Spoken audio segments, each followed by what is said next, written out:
مرتبہ سورۃ الحمد، 3 مرتبہ سورہ اخلاص قل هو اللہ کی تلاوت فرما کر مرحوم عباس اختر ابن کلیم اختر کی روح کو اصال فرمائیے۔ عباس اختر ابن کلیم اختر۔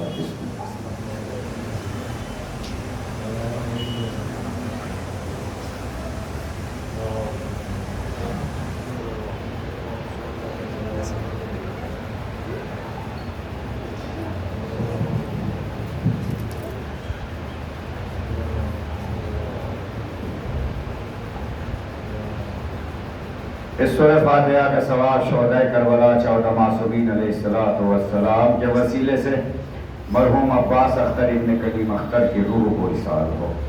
ربنا تقبل منا انک انت السمیع العلیم۔ لا حول ولا قوة الا باللہ العلی العظیم۔ اعوذ باللہ السمیع العلیم من الشیطان الرجیم۔ بسم اللہ الرحمن الرحیم۔ الحمد للہ رب العالمین والصلاة والسلام علی اشرف الانبیاء والمرسلین وخاتم النبیین سیدنا و مولانا بالقاسم محمد اللہم صلی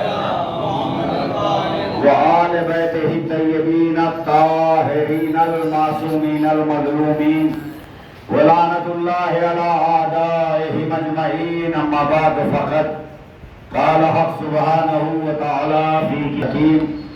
بسم اللہ الرحمن الرحیم۔ قل ان الموت الذی تفرون منہ فإنہ ملاقیکم ثم تردون الی عالم الغیب والشہادہ فَيُنَبِّئُكُم بِمَا كُنتُمْ تَعْمَلُونَ۔ صلوات پڑھیے محمد و آل محمد۔ عزیزان محترم، برادران ملت، مولا کائنات کے چاہنے والوں، مجلس میں آپ کی سماعت بہت اچھی ہے ماشاءاللہ، بہت اچھی سماعت ہے۔ جیسی سماعت مجلس میں ہے، اگر ایسا ہی جذبہ آپ کا اعمال میں ہو جائے تو جنت ہمارے نام بے نامہ ہو جائے گا، جنت سے کوئی ہمیں ہٹا نہیں سکتا۔ جنت بہت بہترین چیز کا نام ہے۔ جنت کوئی ایسی معمولی چیز نہیں ہے، ایک آگ کا دریا ہے اور اس دریا کو پار کرنا ہے تب جا کے سامنے جنت ملے گی۔ اور آگ کا دریا یہی ہے کہ 24 گھنٹے میں سے 5 نمازوں کا کم سے کم 1 گھنٹہ آپ کو نکالنا پڑے گا تو آگ کا دریا پار ہوگا۔ ایک صلوات پڑھیے محمد و آل محمد۔ اور خدا کا شکر ہے کہ میرے اس بات کا تو اثر ہوا نوجوانوں پر کہ مجلس اور مسائل کے ٹائم یہ موبائل چلاتے تھے تو موبائل تو بند ہو گیا، نوجوان نہیں چلا رہے، تو میرا یہاں آنا بھی کامیاب ہو گیا اور آپ کا یہاں بیٹھنا بھی کامیاب ہو گیا۔ میں نے یہی کہا، مولا کائنات نے فرمایا کہ اگر 1 لاکھ کے مجمع میں آپ خطاب کر رہے ہو اور اس میں 1 آدمی پر اثر ہو گیا تو تمہاری محنت کامیاب ہو گئی۔ تو بھائی میں تو سمجھتا ہوں کہ ان بچوں نے بیچاروں نے موبائل سے اپنے نفس کو روکا، اپنے جذبات کو روکا، انہوں نے کہا نہیں مجلس سننا چاہیے، تو اس کا مطلب یہ ہے کہ کم سے کم ان پر تو اثر ہوا تو میرا آنا یہاں کامیاب ہو گیا۔ اب آگے کیا ہوگا یہ خدا کے اختیار میں ہے۔ ایک صلوات پڑھیے محمد و آل محمد۔ ہمارا ہر لمحہ اللہ کی نگاہ میں ہے، ہمارا ہر سانس اللہ کے پہرے میں ہے۔ اگر کوئی یہ سمجھتا ہے کہ صاحب میں شاہ گنج میں ہوں یہاں موت آئے گی، آگرہ پہنچ جاؤں گا وہاں موت نہیں آئے گی، دلی پہنچ جاؤں وہاں موت نہیں آئے گی، تو اللہ اس آیت میں یہی بات بتانا چاہتا ہے۔ سورہ جمعہ کی آیت ہے، سورہ جمعہ بہت جو جمعے میں آپ سنتے ہیں اس کی آیت ہے۔ اور یہودیوں کا دستور یہ تھا کہ وہ مکہ میں رہتے تھے تو مدینے بھاگ جاتے تھے۔ وہ یہ سمجھتے تھے کہ مکہ میں ہم پیدا ہوئے تو موت یہیں پر آئے گی، لہٰذا ہم مدینے چلے جاتے ہیں وہاں موت نہیں آئے گی۔ مدینے والے مکہ آ جاتے تھے، مکہ والے پھر بصرہ پہنچ جاتے تھے، بصرے والے کوفے چلے جاتے تھے۔ ان کا یہ یقین تھا کہ موت ہمارے ہی جنم استان پر آئے گی، تو لہذا ہم یہاں سے جگہ بدل لیتے ہیں، موت نہیں آئے گی۔ تو اللہ نے یہ آیت اپنے حبیب کے پاس بھیجی، کہا قل میرے حبیب ان سے کہہ دو یہ جو بھاگ رہے ہیں، ان الموت الذی تفرون منہ، تم جو فرار کر رہے ہو موت ضرور بھی ضرور تمہیں آئے گی۔ تم کہیں بھی چلے جاؤ، اگر آنکھیں بند کر لو گے تب بھی موت آئے گی، آنکھیں کھول کے رکھو گے تب بھی موت آئے گی، شاہ گنج میں رہو گے تب بھی موت آئے گی، یہاں سے دلی بھاگ جاؤ گے تب بھی موت آئے گی، نوئیڈا چلے جاؤ گے تب بھی موت آئے گی، مظفر نگر چلے جاؤ گے تب بھی موت آئے گی۔ اللہ نے موت تمہارے پیچھے لگا دی ہے۔ جس طرح تم رزق کمانے کے لیے بھاگے جا رہے ہو، اسی طرح موت اسپیڈ کے ساتھ تمہارے پیچھے آ رہی ہے۔ اور مولا نے فرمایا اس لیے ہمیشہ اپنے آپ کو موت کے لیے تیار رکھو، نہ جانے کس موقع پر موت آ جائے۔ ایک صلوات پڑھیے محمد و آل محمد۔ نہج البلاغہ بھی پڑھا کیجئے قرآن کے ساتھ ساتھ، تو آپ کو پتا چلے گا کہ جو اللہ کہہ رہا ہے وہی علی فرما رہے ہیں، اس لیے کہ علی ایک اللہ کا نام بھی ہے۔ یہ جو علی نام ہے یہ خدا کے ناموں میں سے ایک نام ہے، اور اس کا معنی ہے بلند، بہت اعلیٰ، بہت اعلیٰ، یعنی جو موت کو بھی ہرا دے اسے علی کہا جاتا ہے۔ مگر ظاہر بظاہر موت علی کو بھی آئی شہادت کی شکل میں، یہ آپ میرے گواہ ہیں کہ نہیں ہیں؟ مرسل اعظم کو بھی موت آئی شہادت کی شکل میں، جناب زہرا کو بھی موت آئی شہادت کی شکل میں۔ موت دو طرح کی ہوتی ہے، آج میں آپ کو بتا دوں۔ ایک موت وہ ہے جو آنے کے بعد دنیا سے بے خبر کر دے، اور ایک موت وہ ہے کہ جو آنے کے بعد بھی ایسے ہی رہے جیسے دنیا میں زندہ تھے۔ اور اس کی دلیل ہے تلقین۔ قبر میں پہنچتے ہی ہم نے یہ کہا اسماعیل فرم سن اور سمجھ، اس کا مطلب سن اور سمجھ وہ کرے گا جو زندہ ہو، اور سنتا اور سمجھتا وہ ہے جس کے دل میں علی کی محبت ہو۔ تو پتا چل گیا علی کی محبت ہی وہ معیار ہے جو دنیا میں بھی زندہ رکھتی ہے، مرنے کے بعد قبر میں بھی زندہ رکھتی ہے۔ ایک صلوات پڑھیے محمد و آل محمد۔ وہ علی کی محبت ہے، وہ کسی حضرت وزرت کی محبت نہیں ہے جو زندہ رکھے گی۔ اگر تمہیں مرنے کے بعد بھی زندہ رہنا ہے تو اپنے دل میں علی کو بسا لو۔ علی کی محبت وہ ہے کہ جو اس دنیا میں بھی مرنے نہیں دیتی، اور آنکھ بند ہونے کے بعد قبر میں چلے جائے تب بھی زندہ رکھتی ہے۔ مولانا کا یہ جملہ اسماعیل فرم سن اور سمجھ، یعنی اس کا مطلب یہ کہ علی سے محبت کرنے والا یہاں بھی ہوشیار تھا، قبر میں بھی ہوشیار ہے۔ بھائی سنے گا وہ جس کا کان صحیح ہوگا، اور سمجھے گا وہ جس کا دماغ صحیح ہوگا۔ بھائی توجہ رکھیے گا، میں کوئی جملہ کہنے جا رہا ہوں۔ سنے گا وہ جس کے کان صحیح ہوں گے، سمجھے گا وہ جس کا دماغ صحیح ہوگا۔ محمد سے محبت کرنے والا اتنا ہوشیار ہوتا ہے کہ قبر میں جانے کے بعد بھی دماغ خراب نہیں ہوتا۔ یہ کیسے صحابی تھے کہ جنہوں نے نبی پر الزام لگا دیا کہ ہجیان بکرے ہیں، ان کا دماغ خراب ہو گیا۔ جب محمد کے غلام کا مرنے کے بعد دماغ خراب نہیں ہوتا تو جو سارے نبیوں کا سردار ہو اس کا دماغ کیسے خراب ہو جائے گا؟ ایک صلوات پڑھیے محمد و آل محمد۔ اگر کھانا ٹھنڈا ہونے لگے تو اشارہ کر دیجئے گا، اس لیے کہ جب میں مجلس کے زوم میں آ جاتا ہوں تو مجھے ٹائم پہ نہیں پتا چلتا۔ ایک صلوات پڑھیے محمد و آل محمد۔ اور غالباً پتہ نہیں قورمہ ہے یا بریانی ہے، وہ مجھے نہیں پتا، میں نے پوچھا بھی نہیں ان کو بھائی کہ چلو کو، انہوں نے سلام کیا لیکن پوچھنا یاد نہ۔ بریانی بھی ہے تو ٹھنڈی نہیں ہوگی، قورمہ بھی ہے تو انشاءاللہ گرم ہی رہے گا۔ صلوات پڑھیے محمد و آل محمد۔ یہ نظر ہے، نیاز ہے، مولا کائنات کی نیاز ہے۔ مرحوم کی مجلس ہے، یہ نہ سمجھیے ان کا صدقہ یا مرحوم کا نہیں، یہ نیاز علی ابن ابی طالب ہے، تاکہ اس نیاز کو کھانے والے جتنا بھی ثواب ملے گا وہ سارا مرحوم کے خدمت میں جائے گا۔ اس لیے اپنے مرحوموں کے لیے مومنین کو کھانا کھلایا کیجئے۔ یہ کھانا برباد نہیں جاتا، یہ باقاعدہ اس کے بدلے میں 100 گنا زیادہ ہو کر جنت کا خوان آتا ہے مرحوم کی خدمت میں، اور وہ اپنے آس پاس کی 40 خبروں کو آواز دیتا ہے، آؤ آج ہمارے گھر والوں نے میرے لیے کھانا بھیجا ہے، اس میں تمہاری دعوت ہے، تم بھی شریک ہو جاؤ۔ ایک کتاب ہے، کتاب کا نام ہے معاد، میم عین الف دال، معاد۔ معاد کا معنی ہے قیامت، اس میں سارا معاملہ لکھا ہوا ہے کہ جو اپنے مرحوم کے لیے اثار ثواب کرتا ہے تو ایک نور کی تشتری میں جنت کے کھانے آتے ہیں اور اس تشتری پر نام کی چٹھی لگی ہوتی ہے اور فرشتہ آواز دیتا ہے بہت ہی بڑا خوش نصیب ہے تو جو ایسے وارثوں کو چھوڑ کے آیا ہے کہ تیرے یہاں آنے کے بعد بھی تجھے کھانا کھلا رہے ہیں۔ اللہ اکبر، کوثر کا پانی جاتا ہے، جنت کے کھانے جاتے ہیں اور وہ ہاتھوں کو اٹھا کر دعا کرتا ہے معبود جس نے یہ بھیجا ہے اس کے مال میں بھی برکت دے اور جان میں بھی برکت دے۔ ایک صلوات پڑھیے محمد و آل محمد۔ اس لیے مرحوموں کے کھلاتے ہوئے کنجوسی نہ کیجئے گا۔ مولا کی نظر میں سب سے بڑا عیب کنجوسی ہے۔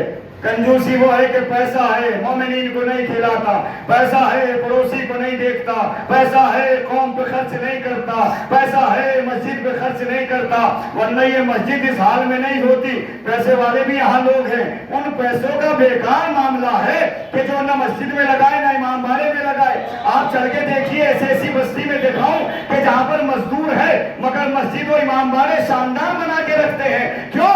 کہ جو مسجد میں لگاؤ گے اس کے 100 گنا زیادہ واپس کر کے خدا عطا کرے گا، جو امام باڑوں میں لگائے گا وہ حسین عطا کریں گے۔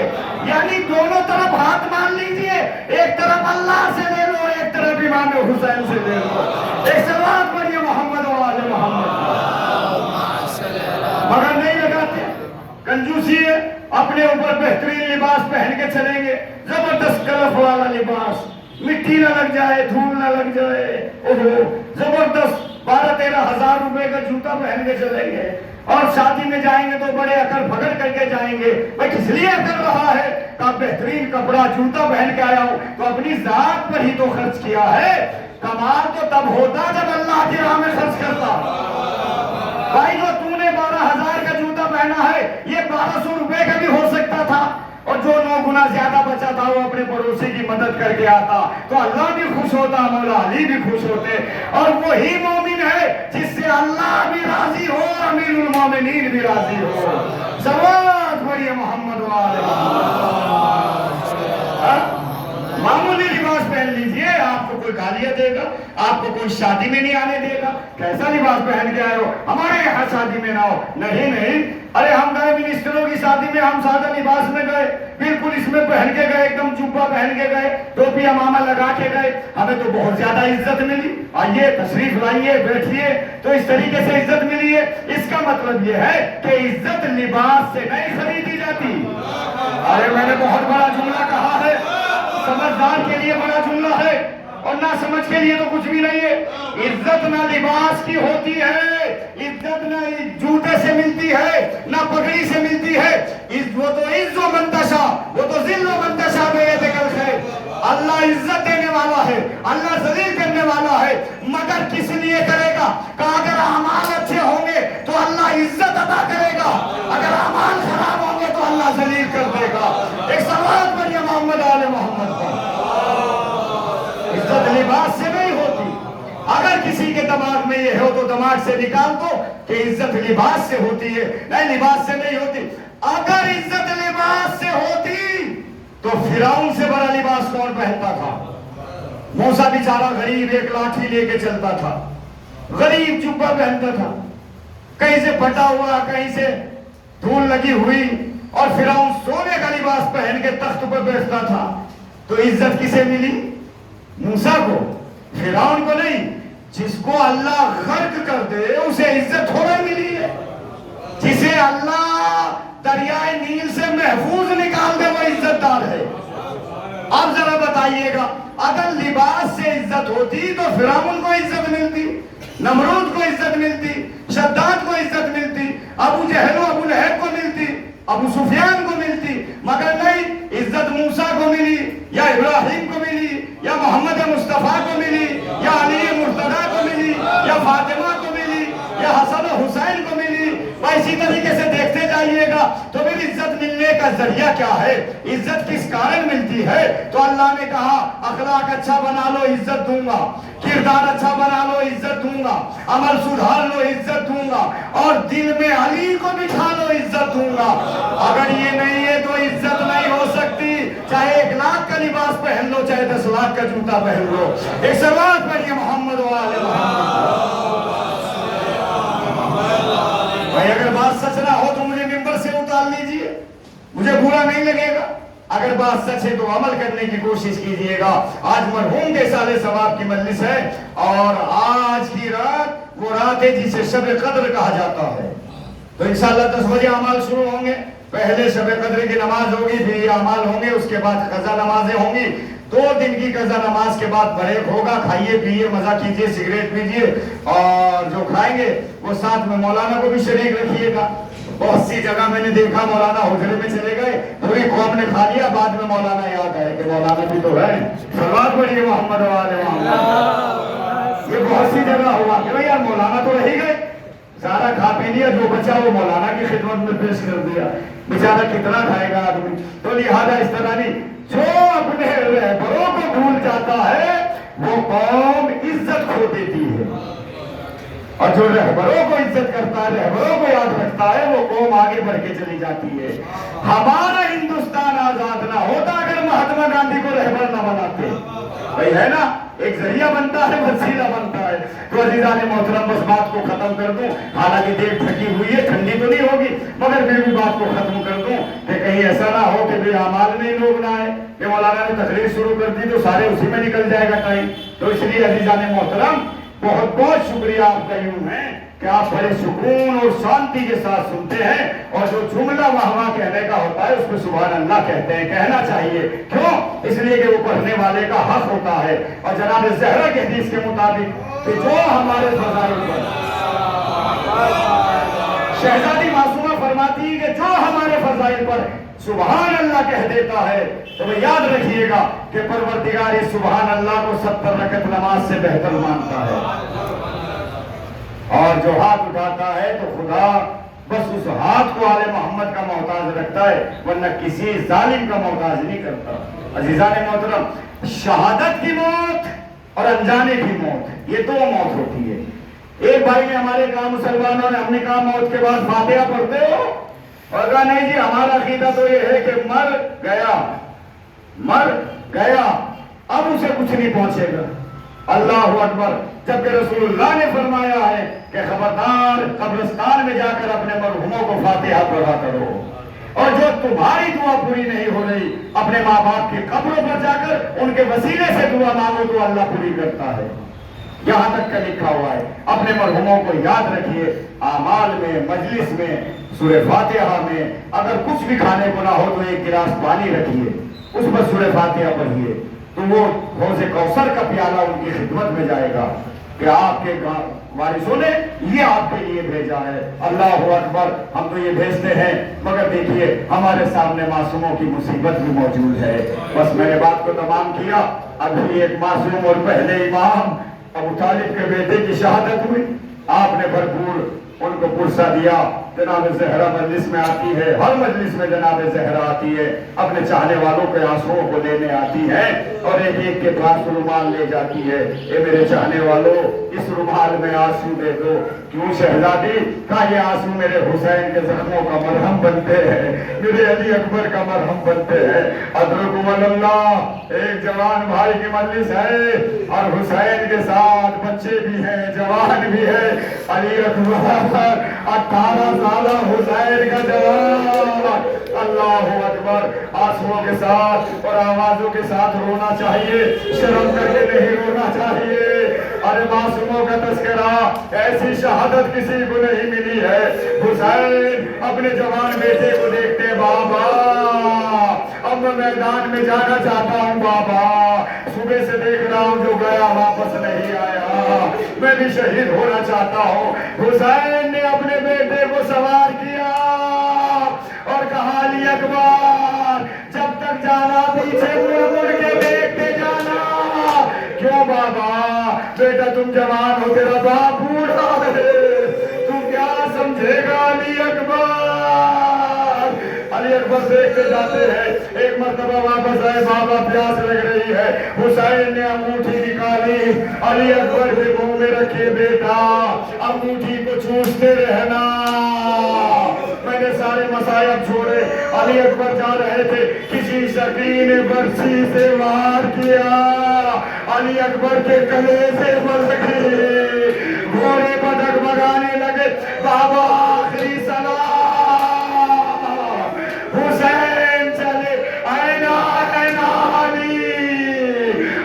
تم کہاں ہو؟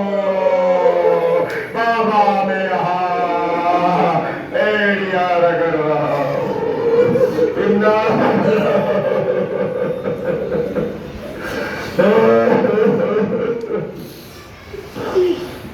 اِنَّا لِلَّهِ وَإِنَّا إِلَيْهِ راجعون۔ رضم بِقَضَائِهِ وَتَسْلِيمًا لِأَمْرِهِ۔ پروردگارا بحق محمد آل محمد اس مجلس کا ثواب مرحوم کی روح کو ایصال فرما۔ جو مجلس میں شریک ہوئے ہم سب پر نعمت رحمت مغفرت نازل فرما۔ آج شب قدر ہے اور تیرا وعدہ ہے معبود، شب قدر میں 1 سال کی قسمت تقدیر لکھی جاتی ہے مولا۔ علی بن ابی طالب کے چاہنے والوں کی تقدیر میں اچھائی عطا فرمانا۔ پروردگارا جو مخروج قرض کو عطا فرما، جو پریشان حال پریشانی کو دور فرما۔ پروردگارا جو بیمار ہے صحت عاجلہ عطا فرما۔ امام زمانہ کے ظہور میں تعجیل فرما۔ ہم سب کو ان کے مددگاروں میں شمار فرما۔ ایک مرتبہ سورہ الحمد 3 مرتبہ قل ہو اللہ پڑھ کر مرحوم عباس اختر ابن کلیم اختر کی روح کو ایصال فرما۔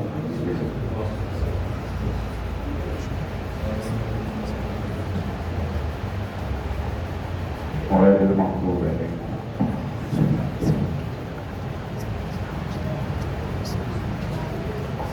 قل هو اللہ احد اللہ الصمد قل هو اللہ احد۔ اس سورہ فاتحہ کا جواب شہدائے کربلا 14 معصومین علیہ السلام کے وسیلے سے مرحوم عباس اختر ابن کلیم اختر کی روح کو اور ان کے گھر کے تمام مرحومین و مرحومات، اس جماعت کے تمام مرحومین و مرحومات اور واقف میر نیاز علی کی روح کو اور نور اللہ شوستری شہید ثالث رحمت اللہ علیہ کی روح کو ایصال ہو۔ ربنا تقبل منا انک انت السمیع العلیم۔ مات علیہ السلام۔